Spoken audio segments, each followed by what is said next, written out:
everything you wanted to know about a Sawzall, in case you never used one before. So this is a cordless.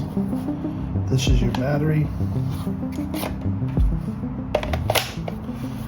All different brands, they go in different ways anyway, but this pretty much, these are, a lot of them are the same.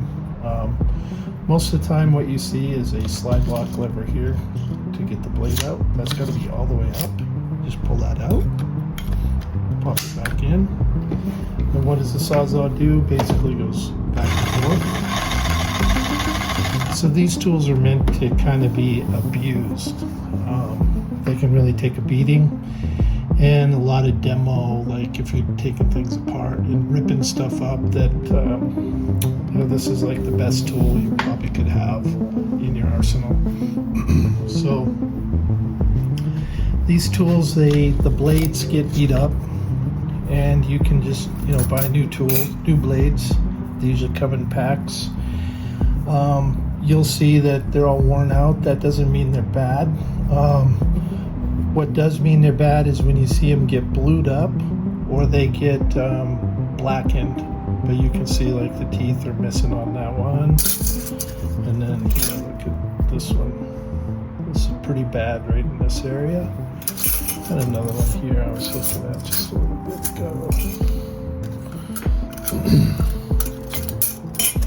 This one here, so you can see that they're kind of worn. So you get the picture. They start getting blue, and then they burn off. That's and you'll see the teeth are missing there. That's kind of an indicator that maybe you want to change them out. So this one here, you can put it in either way. Put it back like that way. We call it backwards. Or that way.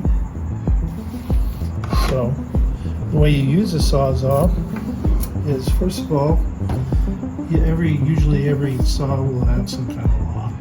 So you want to lock that. That won't let you use the trigger. Unlock it, let you use the trigger.